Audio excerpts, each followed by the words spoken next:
말씀. 만일 은혜로 된 것이면 그것이 더 이상 행위에서 난 것이 아니니 그렇지 아니하면 은혜가 더 이상 은혜가 아니니라. 그러나 만일 그것이 행위에서 난 것이면 그것이 더 이상 은혜가 아니니 그렇지 아니하면 행위가 더 이상 행위가 아니니라. 그런즉 어떠하냐? 이스라엘은 자기가 구하는 그것을 얻지 못하였으나 오직 택하심을 받는 자들은 그것을 얻었고 그 나머지는 눈 멀게 되었느니라. 오늘 말씀 제목은 고침받지 못하는 불신의 마음, 고침받지 못하는 불신의 마음이라고 지었습니다. 우리 하나님의 은혜를 믿는 사람은 하나님을 잘 이해하게 되어 있습니다. 반면에 하나님의 그 은혜를 믿지 않는 사람은 하나님을 오해하게 되어 있어요. 어떻게 오해할까요? 자, 오늘 본문에 보니까 하나님은 어떤 행위를 원하신다고 주장하게 될 것입니다. 왜냐하면 행위가 필요 없는 은혜, 그 은혜가 있음에도 거부하기 때문이죠. 그래서 그 행위들 가운데 어떤 성례를 해야 한다고 정할 것입니다. 성례를 정하게 되면 이제 어떻게 될 겁니까? 참 자유가 아닌 거짓 자유를 만들어서 그들은 속박으로 들어가는 것이죠. 또한 하나님께서 문제 삼지 않는 걸 가지고 와가지고 문제라고 말하면서 그것을 앞세우게 될 것입니다. 그래서 그들은 하나님이 보여주시는 것을 보지 못하게 될 것입니다. 또 하나님이 들려주시는 것도 듣지 못하게 될 것입니다. 자, 이것이 바로 불신에서 나오는 그 결과입니다. 여러분, 불신을 한마디로 이렇게 정의할 수 있겠습니다. 비유적으로요. 올바른 영의 수면제가 이 불신입니다. 자, 오늘 본문의 8절 말씀 한번 다 같이 읽어볼까요? 8절, 자, 시작. 이것은 기록된 바 하나님께서 그들에게 잠에 취한 영과 보지 못할 눈과 듣지 못할 귀를 주셨도다 함과 같으니라. 아멘. 그러나 하나님의 주권에 따르는 그 은혜의 말씀을 듣고 그것이 현재에도 성취되고 있음을 믿는 사람은 어떨까요?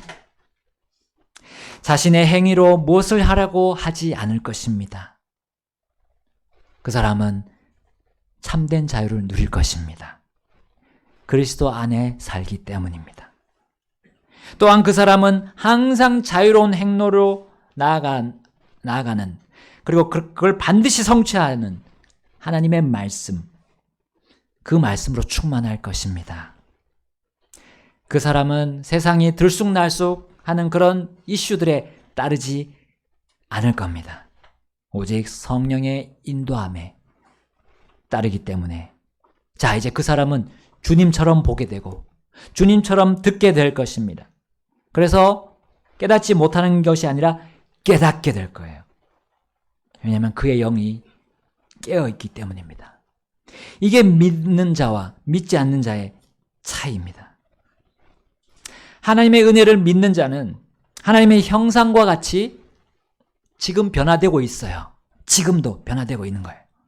반면에 믿지 않는 불신자는 무엇의 형상과 같이 될까요? 무엇의 형상과 같이 지금 변하고 있을까요? 자, 하나님 외에 따르는 그 모든 것이 우상 아닙니까? 자, 우상 숭배자는 자신이 섬기는 그 우상과 같이 지금 변하고 있어요. 자, 색인 형상, 그 다듬은 우상의 특징이 이 시편에 나오는데요. 어떻게 시편에서 묘사하고 있는지 이렇게 나옵니다.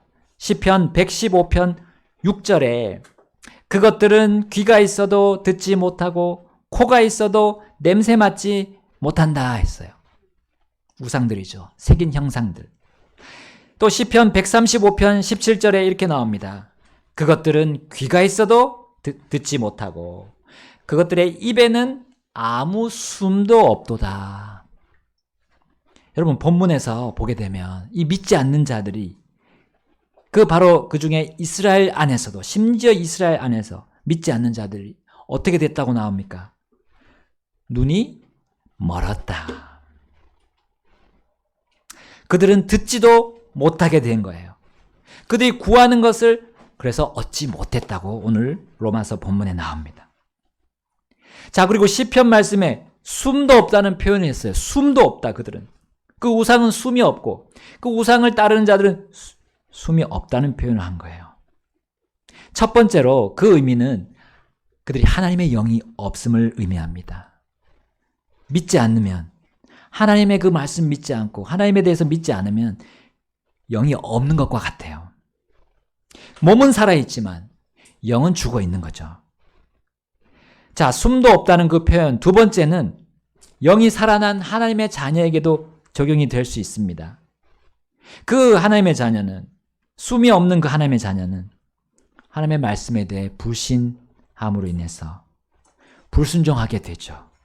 그 불순종할 때는 마치 그 하나님의 자녀, 영이 살아난 자임에도 불구하고 마치 그 영이 죽은 것처럼 삶을 사는 겁니다.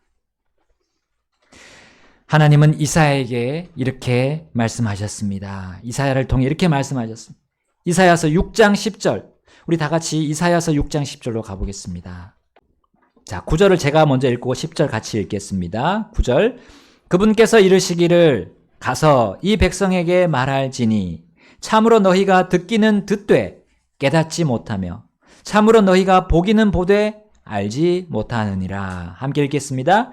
이 백성의 마음을 무디게 하고 그들의 귀를 둔하게 하며 그들의 눈을 감기게 하리니 이것은 그들이 눈으로 보지 못하고 귀로도 듣지 못하며 마음으로 깨닫지 못하여 회심하지도 못하고 고침을 받지도 못하게 하려 함이라 하시더라. 아멘. 자신을 믿고 신뢰하는 것을 떠나서 우상 숭배한 이스라엘 백성들에게 하나님께서 이렇게 경고하셨어요. 그들의 마음, 그들의 귀, 그들의 눈을 무디게 하고 둔하게 하며 감기게 하겠다고 경고하셨습니다. 하나님은 자신의 주권으로 그들을 마치 금과 은과 돌과 나무 등으로 만든 형상과 같이, 그 우상과 같이 만들겠다고 하신 거예요. 그들이 아무것도 느끼지 못하고 반응하지도 못하는 그 영적인 것에, 하나님이 주신 그 영적인 은혜에 아무것도 반응하지 못하는 딱딱한 물체와 같이 만들겠다고 하나님 말씀하셨어요. 여러분, 이건 또 하나의 재창조 아닙니까? 하나님의 은혜를 받은, 그 믿고 받은 사람들을 하나님이 재창조하셨잖아요. 새로운 피조물로. 근데 여기 보세요. 그 반대로 하나님의 은혜를 거부하고 믿지 않는 사람들에게는 또 이렇게 만들겠다고 하신 거예요. 모든 것의 주제가 되시는 자신을 찬양하고 감사드리도록 하나님은 우리 사람의 눈과 코와 입, 모든 것을 만드셨어요. 이것을 잘 아는 백성이 이스라엘 아닙니까? 또한 이것을 잘 아는 또 하나의 백성, 그 특별한 백성이 교회가 아닙니까? 그럼에도 이 주님의 형상을 담지 않고 세상의 형상을 따라가는 이들을 우상의 모습같이 만드시는 분이 하나님이십니다. 이건 역시도 하나님의 주권이죠. 하나님의 은혜의 택하심의 그 주권과는 반대로 이 주권은 하나님의 저주의 봉입니다. 그분의 은혜의 택함이 이 바로 사람의 믿음과 결합되면 복이 될 텐데 그분의 저주의 봉에 이 불신과 결합돼서 화가 되는 거예요. 믿음과 불신이 어디에 갖다 붙는 건지 우리에게 보여주고 있습니다. 매우 간단한 원리죠. 은혜의 택함, 그분의 은혜의 그 주권에 믿음이 들러붙는 겁니다. 그리고 불신은 결코 거기에 붙을 수가 없어. 반대로 저주의 보응에 그 주권에, 하나님의 주권에 결합이 돼서 화가 된다는 주님의 말씀입니다. 사람이 하나님의 저주하심, 그 주권 안으로 이제 불신을 가지고 들어가는 거, 그거는 그 이후에 어떤 결과가 있습니까? 두려운 하나님의 진노, 그 안으로 자신을 스스로 밀어 넣는 거예요. 몰아넣는 겁니다. 자, 이 하나님의 진노로 뭐 민족 간에, 어떤 나라 간에 전쟁이 일어날까요? 반드시 그 전쟁이 일어날까요? 혹은 그분의 그 진노로 뭐 북한에 있는 그 백두산에서 화산이 반드시 폭발할까요? 혹은 그 진노로, 그 하나님의 진노로 전 세계 경제가 파탄이 일어나고 기근과 지진 등의 천재지변이 반드시 일어날까요? 여러분, 사람의 불신에 대한 그 하나님의 진노하심으로 이런 것들이 반드시 일어나지는 않습니다. 그러나 반드시 일어나는 것, 결코 비교할 수 없는 이 모든 천재지변, 전쟁, 역병, 이것과 비교할 수 없는 재앙은 꼭 일어납니다. 하나님과 그분의 말씀에 대하여 계속 불신하는 사람들에게 반드시 일어나는 그 확실한 하나님의 진노, 그 재앙은 무엇입니까? 이사야서 6장 10절에 아까 우리 읽은 부분에 나옵니다. 그것은 바로 깨닫지 못하는 겁니다.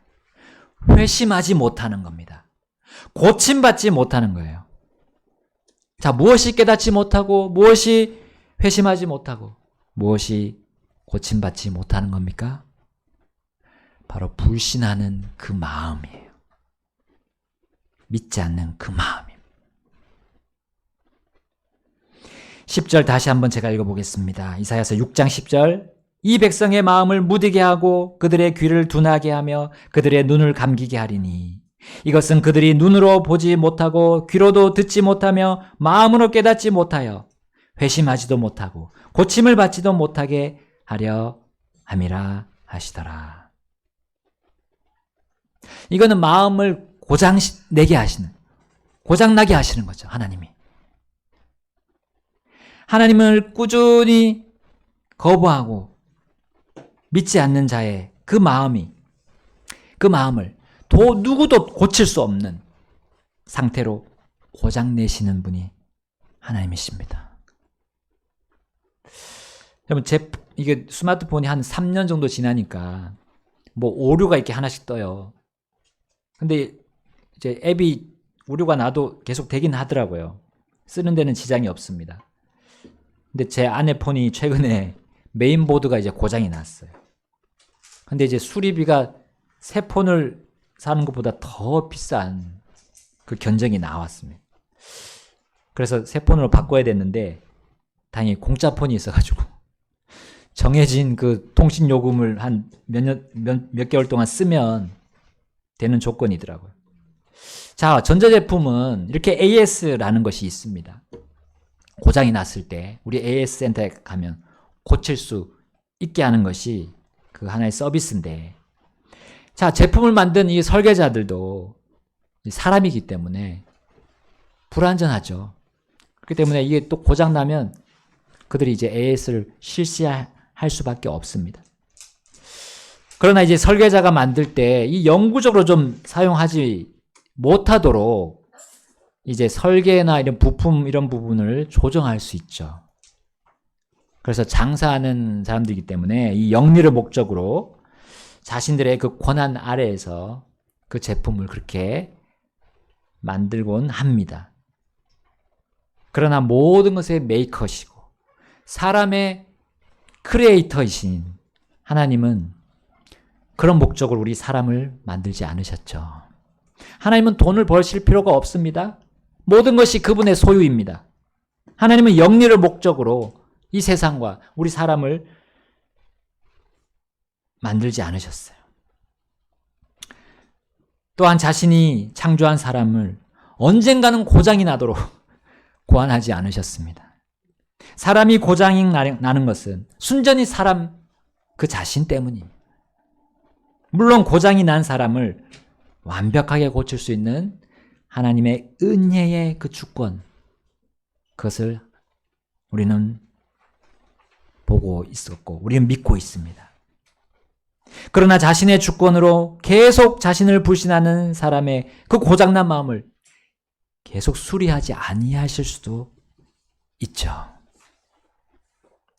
하나님에 대하여 고의적으로 불신하는 그 마음은 마치 더 이상 AS가 안 되는 아주 완전히 파손된 그런 제품과 같습니다. 그 마음은 누구도 고치지 못하는 제품이 된 것과 같이 하나님은 주권으로 그 고의적으로 믿지 않는 자의 마음에 보응을 하신다는 거죠. 차라리 전쟁이 나고 그냥 천재지변으로 이 불신하는 자를 하나님께서 벌하신다면 그들은 금방 이제 죽게 되고 생을 마감할 것입니다. 그러나 고침받지 못하는 그 마음은 죽지 못하고 극심한 고통을 평생 동안 받는 거예요.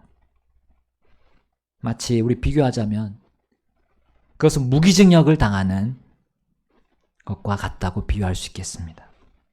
여러분, 무기수는 풀려날 기약이 없죠. 그 사람은 숨만 쉬고 있을 뿐이지 교도소에 꽉 붙잡혀가지고 빠져나가지 못합니다. 꼼짝 못합니다. 무기수는 사회로 나갈 수 없고 완전히 속박돼서 평생을 이렇게 살아야 됩니다. 그것이 얼마나 끔찍한 인생입니까? 마찬가지로 불신으로 인해서 고장난 마음을 고칠 수 없는 사람은 이러한 상태에 있습니다. 그 어떤 외부의 상황에 상관없이 그 마음의 상처가 치료가 안 되는 거예요. 무기수, 그 교도소 안에 있는 무기수는 바깥이 뭐 기쁘든 슬프든 자신의 그 마음에, 자신의 그 죄값을 평생 동안 치러야 되잖아요. 마치 그와 같이 하나님이 그 마음을 고치지 않으면 이 불신자는 그 상처가 영원토록 남는 겁니다. 그것으로 인해서 그 사람은 후회만 평생 할 뿐입니다. 회심하지 못하니까 후회와 낙심과 실망만 계속 반복할 뿐이에요. 심지어 하나님의 생명의 말씀을 그 가운데 들어도 이제는 그 하나님의 주권 때문에 그 마음이 철과 같이 단단하게 되어 강철과 같이 돼가지고 이제 그 말씀들이 다 튕겨나갈 뿐입니다. 들어가지가 않아요. 고쳐지질 않아요. 그래서 깨달을 수 없는 마음이 돼서 하나님의 은혜를 들어도 보고도 알지 못하고 들어도 듣지 못하게 하는 상태가 되는 겁니다. 하나님의 사랑의 음성은 그에게 아무런 효력을 주지 못하고 감흥도 주지 못합니다. 여러분, 이 마음이 얼마나 끔찍한 재앙을 받은 상태에 있습니까? 그러면 하나님께서는 사람의 마음이 평생토록 이러한 재앙을 받지 않도록, 그래서 극도로 이 심각하고 나쁜 상태가 되지 않도록 이스라엘에게 줄기차게 선포하셨던 겁니다. 예레미야 예언자를 통해서 이렇게 말씀하셨습니다. 5장 21절, 예레미야서 5장 21절에 오, 눈이 있어도 보지 못하고 귀가 있어도 듣지 못하는 어리석고 지각이 없는 백성이여, 이제 이 말을 들을지니라 하면서 하나님께서 계속 그들이 돌이키오도록 하나님께서 그 마음을 완전히 더 이상 듣지 못하도록 닫아버리는 그 일이 안 가도록 하나님께서 말씀하신 거예요. 에스겔서 12장 2절에 또 이렇게 나옵니다. 에스겔서 12장 2절, 사람의 아들아, 내가 반역하는 집 한가운데 거하는도다. 그들은 볼 눈이 있어도 보지 못하고 들을 귀가 있어도 듣지 못하나니 이는 그들이 반역하는 집이기 때문이라. 하나님께서는 또한 우리의 눈과 귀와 마음에도 그때 말씀하신 그 말씀들을 지금 계속 말씀해 주십니다. 자신의 말씀에 대해 불신하고 그분께 반역하지 않도록 우리의 눈과 귀가 굳어지지 않도록 오늘 로마서 말씀 주셨어요. 또한 복음서에서도 우리 예수님을 통해서 계속 선포해 주고 계십니다. 예수님은 이사야와 예레미야와 에스겔 등의 이 예언자들과 같이 사람들, 특히 자신의 제자들에게 질책하셨어요. 마가복음 8장 18절, 마가복음 8장 18절 우리 한번 가보겠습니다. 너희가 눈이 있어도 보지 못하며 귀가 있어도 듣지 못하느냐, 또 기억하지도 못하느냐. 여러분, 이 말씀은 공개적으로 정말 주님을 믿지 않고 있던 바리새인이나 사두개인에게 말한 것입니까? 자, 거기 앞뒤에 문맥을 보시면 예수님은 자신을 믿고 따라오고 있는 제자들에게 하셨어요. 왜냐하면 믿는 자도 이 예수님의 참된 교리를 생각하지 않고 자신의 생각에 꽂힐 때, 자, 불신하는 그들과 같이 깨닫지 못하고 있을 수도 있어요. 자, 거기 앞구절 보겠습니다. 17절. 8장 17절.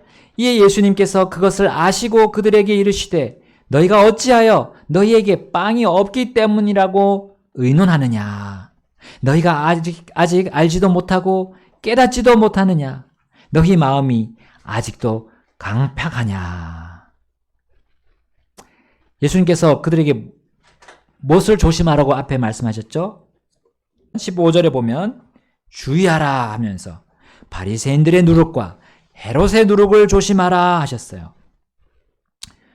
이 누룩이 그들이 지금 먹고 있는 그 빵, 그들에게 베풀었던 그 오병이어, 칠병이어의 그런 기적의 그 빵을 말하는 겁니까?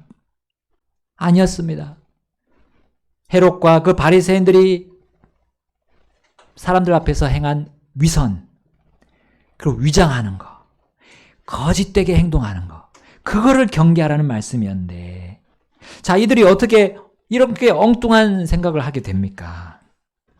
하나님의 그 말씀을 들어온 사람들이에요.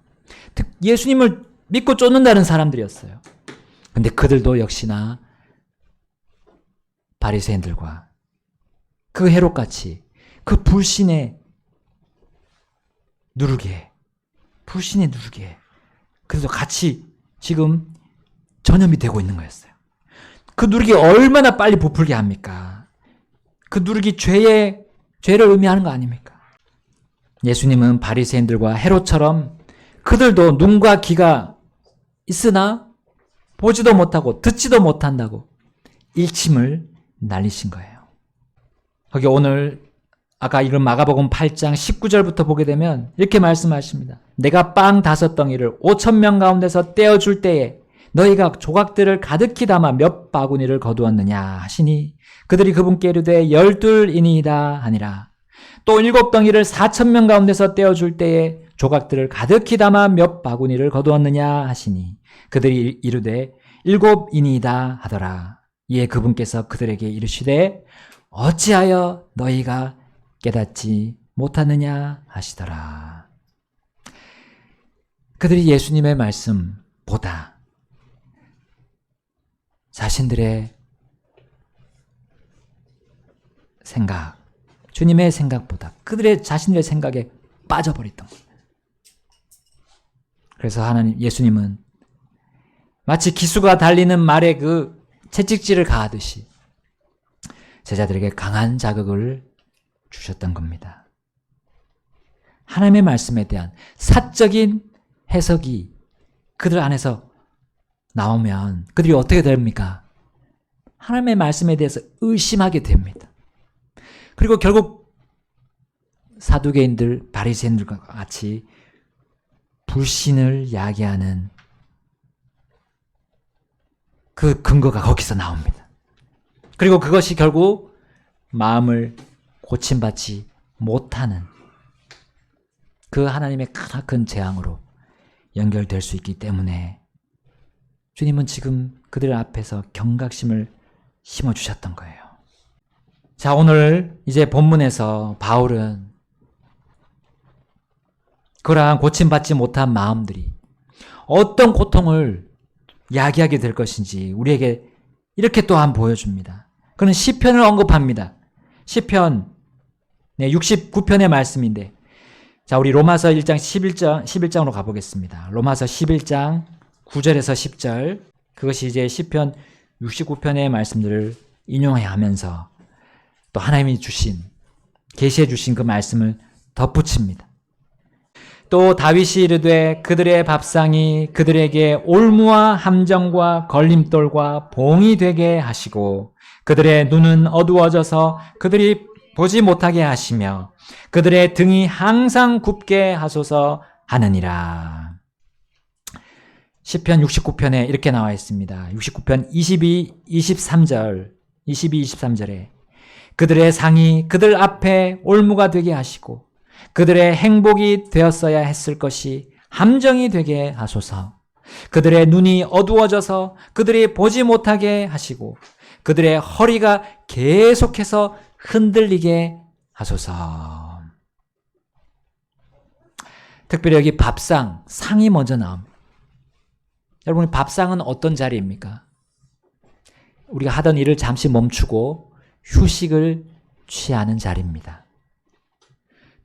특히 우리 저녁 밥상은 어떻습니까? 하루 일과를 다 마치고 가족이 이제 함께 만나서 휴식하고 대화하면서 하루를 정리하는 정말 행복한 자리입니다.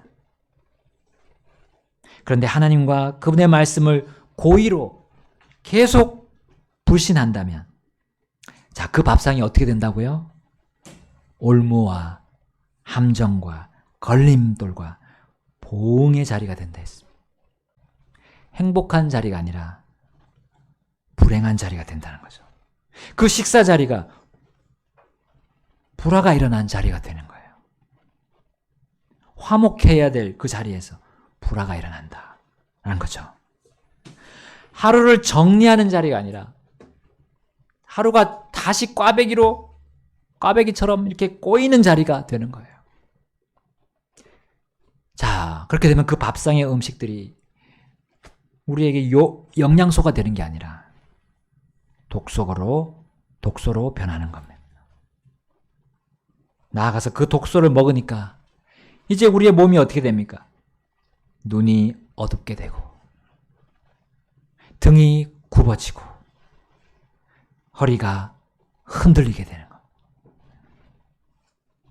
여러분, 불신의 그 마음에 따라서 몸의 건강도 악화된다는 거 묘사해 주고 있습니다. 불신자의 밥상의 그 메인 메뉴로 그것은 불행과 저주가 되는 거예요. 다윗은 악한 의도로 이 시를 짓지 않았습니다. 다윗은 하나님의 주권과 그분의 계획을 계시받아서 그 사람들을 살리기 위해서 이 시를 썼어요. 이 시는 하나님이 온 인류의 구주이시고 이스라엘을 그분의 주권으로 선택하심을 알고도 고의로 믿지 않는 모든 사람들을 향한 경고로서 지금까지 전달해주고 계십니다. 사실 이 시편 69편에는 예수님의 고난을 또 담고 있어요. 그 예수님이 당하신 고난이 왜 여기 시편에 기록됐습니까? 하나님이 얼마나 큰 사랑으로, 큰 은혜로 모든 사람들을 구하기 위한 그런 일을 하고 계셨는지, 그 계획을 하고 계셨는지를 보여주는 거 아닙니까? 그러나 이 놀라운 복음은 그분의 그 사랑과 은혜를 믿는 사람에게만 고스란히 적용될 뿐입니다. 이것을 믿지 않고 거부하는 이 사람들은 이 큰 사랑은커녕 그분의 큰 진노, 그 진노를 머리에 쌓고 있는 것이에요. 여러분, 우리의 마음은 어떻습니까? 항상 잘못된 생각에 빠져 있을 때 우리가 그 마음을, 그 생각을 하나님께로 다시 돌이키는, 정말 빨리 회개할 수 있도록 그 내 마음이 잘 구부러집니까? 내 마음이 부드럽습니까? 여러분, 하나님의 은혜를 믿어서 우리가 그분의 주권의 그 택하심 그 안에 들어간 성도라면 우리의 마음을 각자가 지켜야 합니다. 성도의 마음이 불신으로 일관해서 영원히 고침받지 못하는 구제불능이지는 않겠지만 우리의 마음도 충분히 딱딱하게 변할 수 있다는 사실입니다. 스가랴서 7장 12절에 스가랴 예언자를 통해서 하나님은 우리의 마음이 무엇과 같이 될 수 있다고 보여주고 있는지요. 이거 읽고 이제 우리가 마치기 전에 정리하겠습니다. 스가랴서 7장 12절입니다. 참으로 그들이 자기들의 마음을 금강석같이 만들었으니 그것은 율법과 만군의 주가 이전 예언자들을 통해 자신의 영으로 보낸 말씀들을 그들이 듣지 아니하려는 것이니 그러므로 큰 진노가 만군의 주로부터 나왔느니라. 아멘. 그 마음이 금강석 같다 했습니다. 금강석. 이건 엄청나게 단단한 돌이죠. 하나님의 권고를 듣지 않으면 우리의 마음이 내 스스로 깨뜨릴 수 없음 정도로 단단해집니다. 근데 그것을 만든 사람은 나예요. 근데 만들어 놓고도 내가 제거하지는 못한다는 거예요. 왜냐하면 하나님께서 그 누구도 깰 수 없는 진노로 그 마음을, 그 금강석같이 된 그 마음을 코팅해 버리시는 겁니다. 진노로 코팅하시는 거예요. 여러분, 하나님께서 그 진노로 코팅하시기 전에 우리의 마음은 부드러워야 합니다. 매일같이 부드럽게 되어야 됩니다. 그래서 쇠망치로 내 마음을 계속 두들겨야 돼요. 그 쇠망치가 무엇입니까? 예레미야서 23장 29절에 주가 말하노라 내 말이 불같지 아니하냐 또 바위를 부숴 산산조각 내는 쇠망치 같지 아니하냐. 그 쇠망치는 하나님의 말씀입니다. 우리의 마음이 딱딱해지지 않도록 그 말씀으로 계속 쳐야 합니다. 그래서 부드럽게 만들어야 돼요. 그러면 우리가 고침받지 못하는 그런 마음이 되지 않을 것입니다. 여러분, 우리 주님의 말씀 읽지 않으면, 묵상하지 않으면 잠이 안 와야 되는 게 정상입니다. 오늘 하루 우리 하나님 말씀, 내가 주님 주신 말씀들 우리 계속 일독을 위해서 하고 있습니다. 이것을 내가 읽고 묵상하는 거 어떻게 여겨야 됩니까?